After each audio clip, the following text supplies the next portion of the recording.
Welcome to Watch Dan. Taking a look at the SBGP009 today. This is a kitchen table review, and the reason I'm doing it here is because I have good natural light coming in from outside.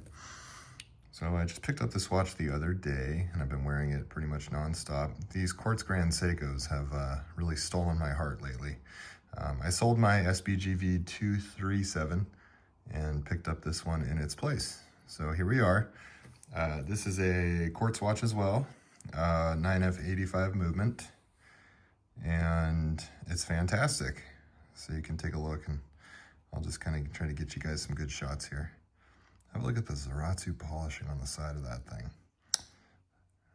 Of course, done to basically perfection. The dial is a champagne sunburst.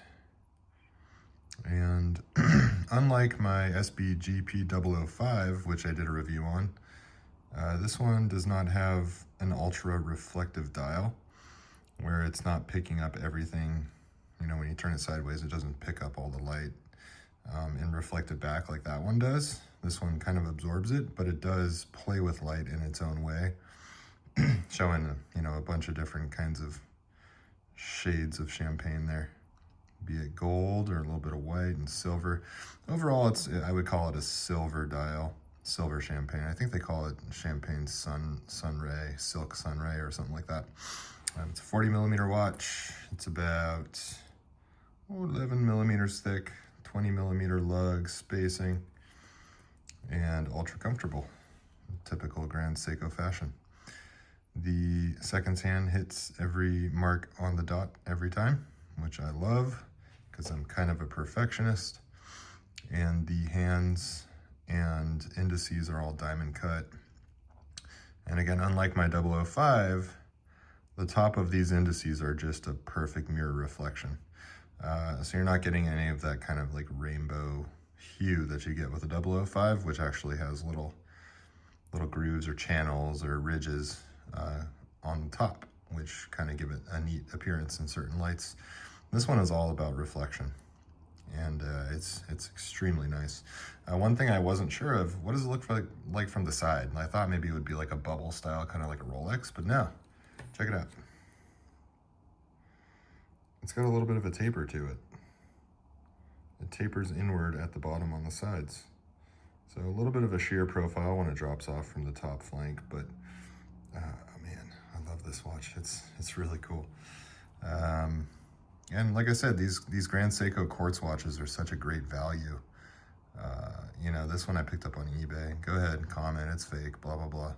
Definitely not fake. And if you get it from a reputable buyer or seller, you can get a great price on these things, and I sure did on this one.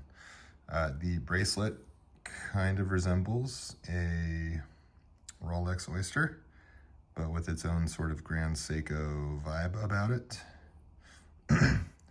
You can see it's got sort of rolled edges on it. Nice attention to detail. The center links are slightly raised, which also kind of looks really cool, I think. The clasp is your standard Grand Seiko swing arm, extremely comfortable. Closes with a really nice click. It's got a little space there so that this end link won't scrape. Never have to worry about it getting dinged up, which I appreciate. Case back, Grand Seiko Lion. And it's in the exact same position as the other ones that I had. So I think they actually designed these so that the lion and the Grand Seiko logo line up perfectly every time, or at least very close. Crown side, stamped Grand Seiko, also done to Zaratsu finish. A little smudgy, but beautiful. I think this was maybe a floor model, maybe on display somewhere, and that's why I got the price I did. But when I got it, it still had the blue sticker on the back and plastic everywhere.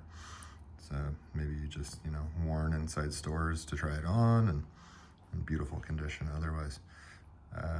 So far, perfect timing. Hasn't gained or lost any fraction of a second in the last week here. So very cool. I don't know if I can bring it in a little bit so you can get a little closer look. I'll try. Let's see if my camera will play ball. Maybe not. Maybe it won't. Who knows? Maybe it will. Yeah, Oh well, whatever. It was worth a shot. So I'll just shut my mouth for a little while and you guys can take a look at this thing.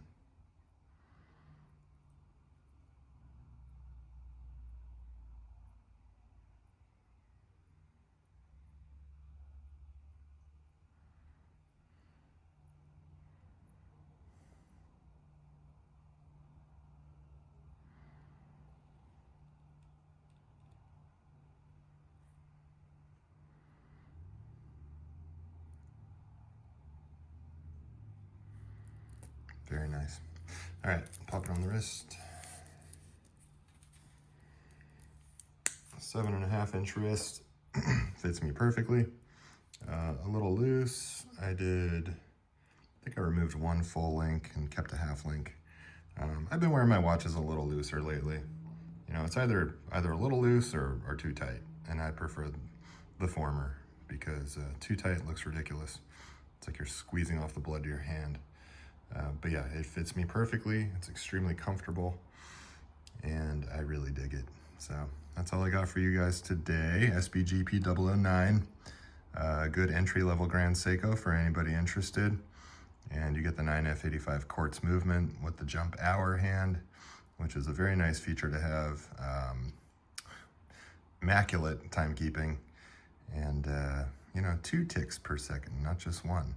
I don't know if you can, but if you can slow this video down, you can actually see the second hand ticks twice. And that's something to do with making sure that it can have a full-size second hand, whereas most quartz movements don't. And if you Google the 9F quartz movement, it's beautiful too. It's decorated and hand-finished and hand-assembled, hand-regulated, as is the case. Basically, this watch is entirely hand-finished and handmade. Which you're not going to find in any watch from Switzerland under probably $30,000, $40,000. So yeah, anyways. All right, y'all, have a wonderful weekend, and I'll see you on the next one.